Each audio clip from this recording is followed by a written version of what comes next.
Uma revisãozinha de última hora aí para vocês sobre o espaço urbano.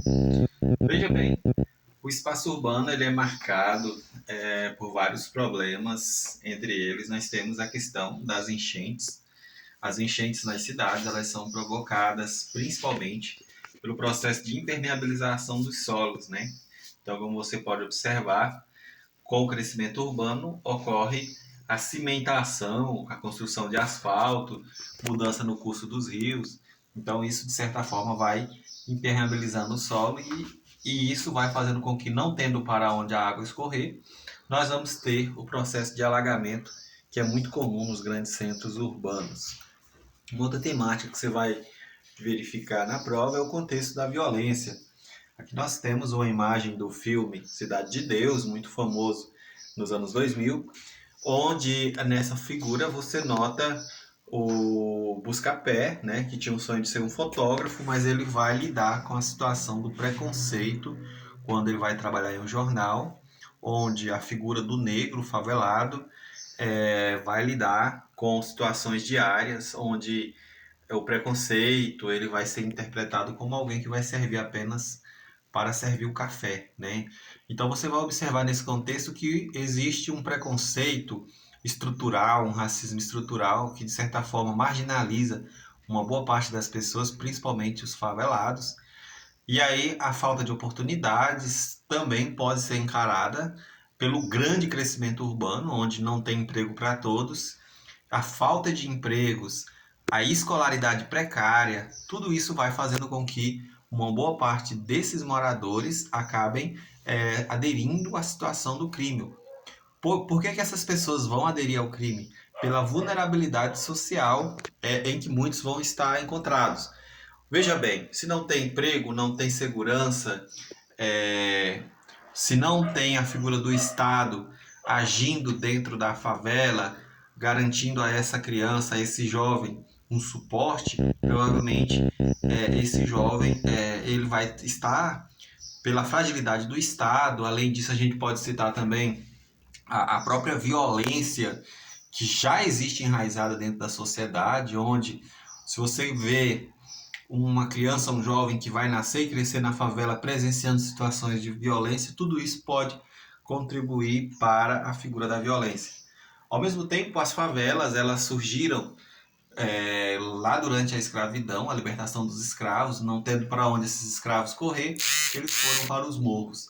Quando a gente pega os anos 60 e 70, ocorreu um intenso êxodo rural no Brasil que favoreceu a saída de pessoas do campo para a cidade. Não tendo espaço para todos do centro, em razão da própria especulação imobiliária, onde os terrenos do centro geralmente são mais caros, a população pobre acabou mudando para as áreas marginais, que é as favelas. E aí, de certa forma, a favela ela vai ser um espaço marcado pelo abandono do Estado, pela desigualdade e pela violência, né? Bom, aqui agora nós temos uma fotografia que demonstra uma megalópole. O que é megalópole? É quando duas metrópoles se conurbam. A conurbação, você sabe, é a ligação urbana entre uma cidade e a outra. Então, quando ocorre essa ligação urbana entre duas metrópoles, esse nome é chamado de megalópole. Aqui nós temos o caso de São Paulo e Rio de Janeiro, que são duas metrópoles brasileiras, e elas estão conurbando, ou seja, com o passar dos anos, não vai existir espaço rural entre São Paulo e Rio de Janeiro, de modo que elas vão estar interligadas, parecendo que é uma única cidade, uma única metrópole. Mas, na verdade, a megalópole é usado para descrever a conurbação de duas ou mais metrópoles. Aqui nós temos a Buzzwatch, que é a megalópole formada por Boston, Washington e Nova York, né? Nos Estados Unidos. Agora, nós temos um outro conceito que é mobilidade urbana. Então, mobilidade urbana é a facilidade de se deslocar pelas cidades através das faixas de pedestres, das rampas para cadeirantes, banheiros acessíveis, faixas para ciclistas, facilitando de certa forma o movimento de pessoas dentro das cidades. E por que existe esse problema da mobilidade nas cidades brasileiras? Então veja bem, o crescimento urbano brasileiro foi rápido e desordenado, de modo que as cidades elas não foram planejadas para suportar esse crescimento de veículos. Um outro fator importante no Brasil foi sempre se privilegiar o uso de transporte individual. Então, no Brasil é comum cada brasileiro ter seu carro, cada família ter seu carro. E, em razão disso, também a gente pode citar o abandono do Estado pelo transporte coletivo. Então, por exemplo, se você pegar países da Europa, vai ser muito comum os europeus pegarem um metrô ou pessoas dos Estados Unidos terem acesso a um serviço de metrô, avião, então mais acessíveis.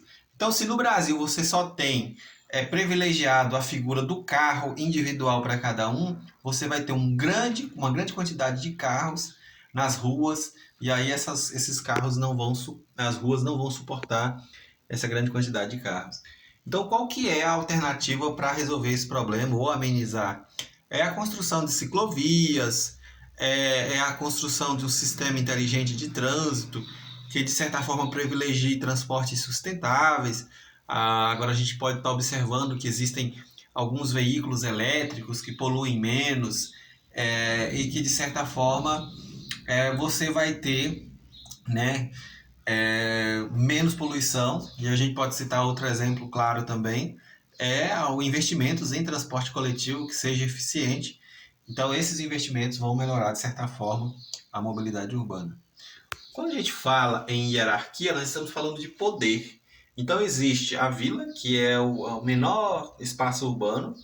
Aí tem uma cidade local, como é o caso de Niquelândia, um centro regional, que é o caso de Uruaçu, uma metrópole regional, que é o caso de Goiânia, e uma metrópole nacional, que é o caso de Brasília.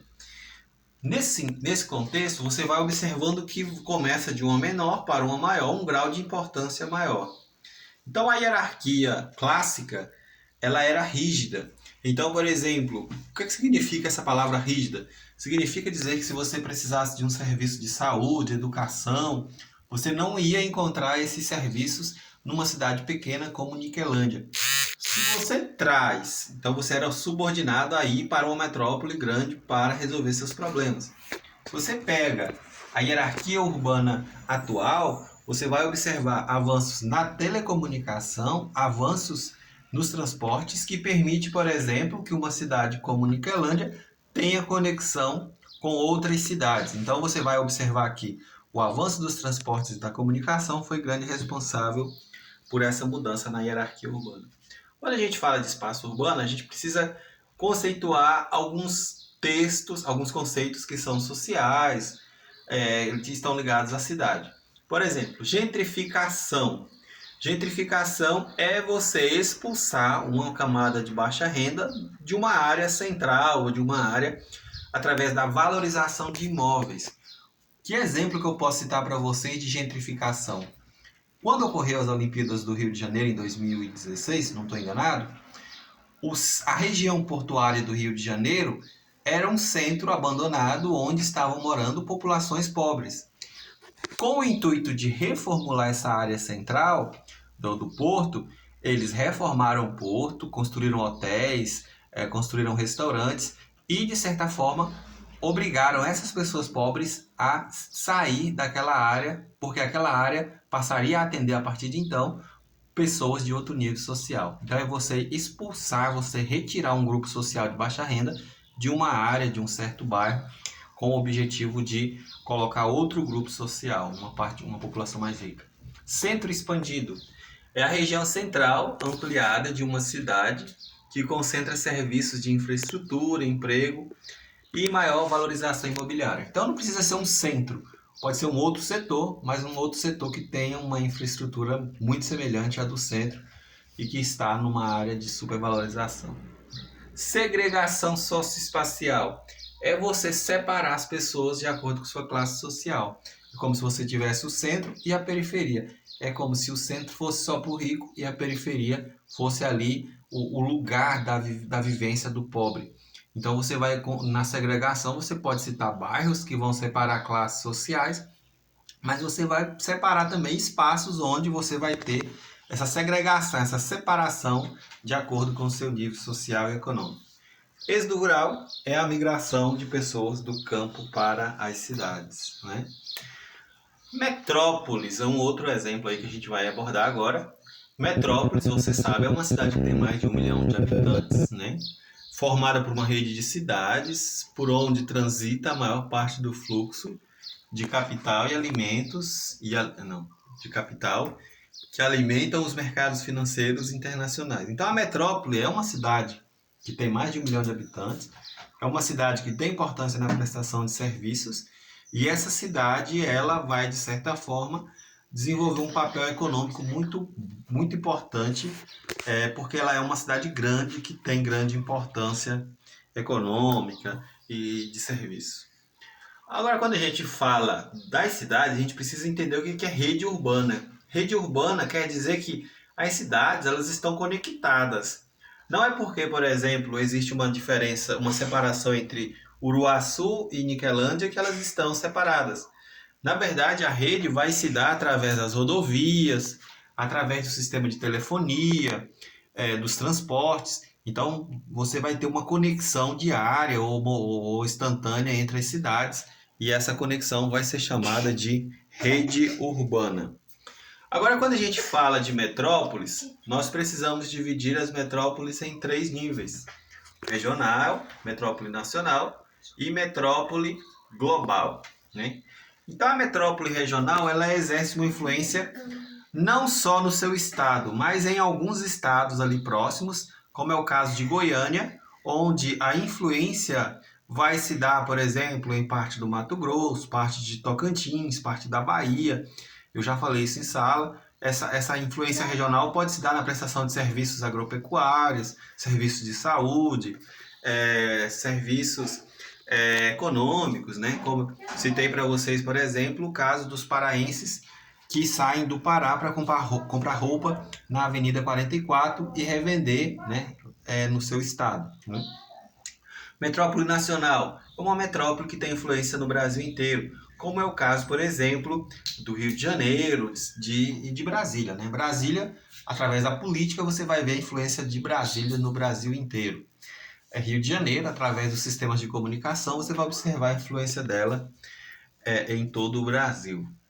Agora, as metrópoles globais são cidades que são sedes de grandes centros financeiros, onde se apresentam bolsas de valores, onde se tem sede de multinacionais. Então, as metrópoles globais, elas concentram grande parte do fluxo financeiro e econômico do mundo, além da sua importância planetária, né? A gente pode citar o caso de Nova York, uma cidade que é global, além de São Paulo, né? Então, veja bem, as cidades globais, elas têm influência na participação de eventos internacionais, como é o caso de Bruxelas, onde você tem eventos da OTAN, Nova York, onde você tem eventos da ONU, e aí ela reúne países do mundo inteiro, né? Uma grande população, onde a cidade global é um centro de uma área metropolitana de pelo menos 1 milhão de habitantes, né? Então ela tem um aeroporto internacional que tem linhas que conectam o mundo inteiro, né? Então, a partir desse contexto, a gente entende que as metrópoles globais elas têm uma influência planetária. Aqui agora você tem alguns problemas urbanos, onde você cita o caso do problema do trânsito, os congestionamentos.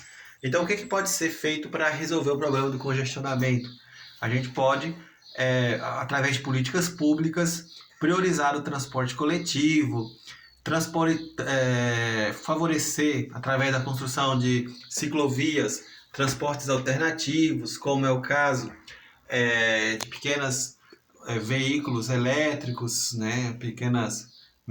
Me falha agora o nome daquelas motinhas elétricas, né? Patinetes elétricos, ou até mesmo bicicletas. Então, as ciclovias elas desafogariam também o trânsito, além do transporte coletivo, também seria um fator que você pode estar na prova.